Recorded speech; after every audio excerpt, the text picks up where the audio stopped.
The Amazon River is known as the River of the Sea, and many myths and adventure stories have been promoted about it to the point where it is no longer clear what is real and what is myth. Even the name of the river itself arose from a combination of fact and legend. The truth is that the river witnessed fierce battles fought by Francisco de Orellana's soldiers with the female warriors who preceded them during their crossing of the river, and who resembled the Amazon women in Greek mythology. Despite any story or adventure, the only proven fact about this river is that its basin is the most fertile in the world for producing terrifying monsters. Welcome, I'm Davis. Before we begin, if you're new to the channel, don't forget to subscribe and activate the bell so you can receive all the latest from our videos. The Amazon River is the largest river in the world in terms of the amount of water that flows in its basin, and it ranks second globally after the Nile River with a length of 6,400 kilometers. However, this information doesn't take into account the numerous tributaries that flow into the river, forming a vast network of rivers and water bodies that extend from the Andes Mountains near the Pacific Ocean to the river's mouth in the Atlantic Ocean.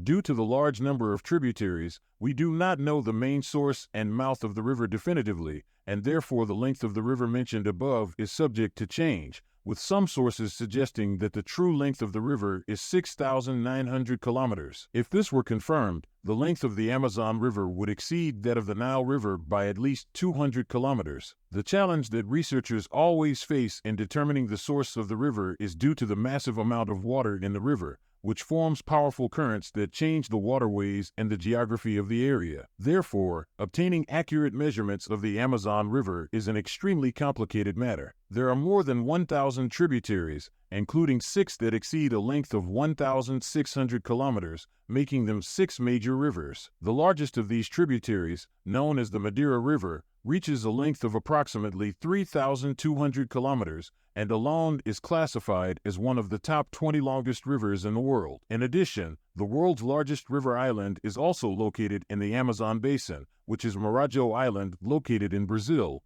with an area of over 40,000 square kilometers. This island alone is the size of a European country like the Netherlands. It is hard to imagine the vastness of the rainforest that is formed in this giant Amazon basin, which represents 53% of all rainforests in the world. Moreover, it is considered the largest reserve of biological resources on the planet due to the widespread dense vegetation cover. Scientists refer to the Amazon rainforest as the lungs and heart of the earth because the dense vegetation absorbs massive amounts of carbon dioxide and produces oxygen. The rainforest is referred to as the heart of the earth because millions of trees and plants act as a biological pump, contributing to the formation of a lot of water vapor that eventually falls as rain in a continuous cycle.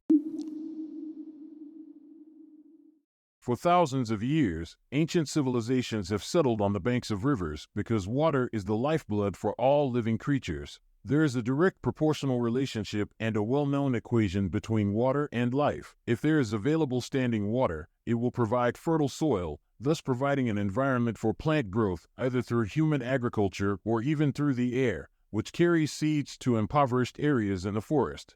As there are seeds that spread due to air and fresh water, these seeds will grow into trees, and in the end, dense forests will form. This vast forest we talked about is considered an open buffet filled with all kinds of delicious and savory meals. It functions as a magnet for all types of animals, especially herbivores that feed on plants.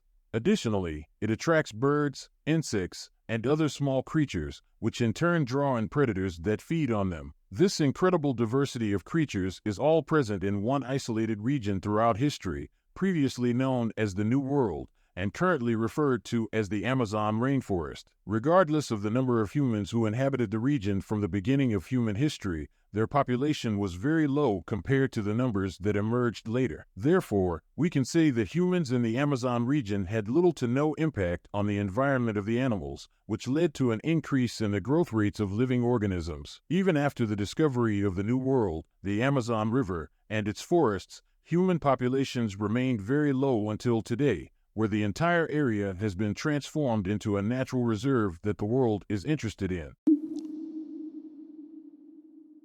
So, we can understand that the presence of predatory and ferocious animals in the Amazon is due to the abundance of herbivores and birds, which attracts predators to the region. Moreover, the ferocity is not limited to animals only, but also to plants. There are carnivorous and deadly plants in the Amazon, such as the strangler fig and curare trees. The indigenous people used these trees to make poisonous arrows and darts, and the curare tree's poison causes paralysis. In laboratories, the toxins from these plants have been used in anesthesia procedures. Additionally, there is the giant tree known as the cannonball tree, which reaches a height of 35 meters, almost equivalent to a 12-story building, and contains a fruit that is extremely hard, resembling a coconut. As for the wild animals in the Amazon, the most famous is the jaguar, which is one of the strongest felines. There is also a beautiful collection of other predatory wild animals such as snakes, crocodiles, and turtles. Moreover, the number of insects and spiders, both poisonous and non-poisonous, is also significant. The wildlife in this region is enormous, and the river itself contains thousands of species of marine creatures, ranging from colorful and gentle fish to ferocious sharks. However, if you ask anyone about the most famous predatory fish in the Amazon, they will mention the ferocious piranha. Piranhas are known to gather in groups and attack anything that moves in the water without mercy. However, despite their infamous reputation, there is a stronger predator in the Amazon, known as the payara or vampire fish. This fish's favorite food is piranhas themselves, and although it is a freshwater fish, it is only found in the Amazon. Despite being only a meter long, it relies entirely on its large fangs, which can reach up to 15 centimeters in length, to pierce its prey. Once the prey's blood starts to flow, the payara leaves the flesh and bones and focuses only on drinking the blood. This is why the payara has earned the name vampire fish. As for those who are afraid of rodents resembling rats, they should stay away from the Amazon. The Amazon is home to a vast number of capybaras, which are rodent-like animals similar to rats, but weighing up to 80 kilograms, making them the largest rodents in the world. Despite the capybara's powerful teeth, which can cut through almost anything, its intimidating size, and somewhat grotesque appearance, it is a gentle and calm animal that can even be kept as a pet, like a cat or a dog. However, regardless of whether one chooses to raise a capybara or not, the animals mentioned before are just a few simple examples of the creatures that the incredible Amazonian environment has produced over thousands of years alongside human settlement. This has resulted in the creation of the largest collection of amazing creatures, but that's about it. And thus, we have come to the end of today's question. Don't forget to leave your comments on the video. I am always trying my best to read and respond to them and use them to improve. If you enjoyed the video, please don't forget to hit the like button and subscribe to the channel. This motivates us a lot.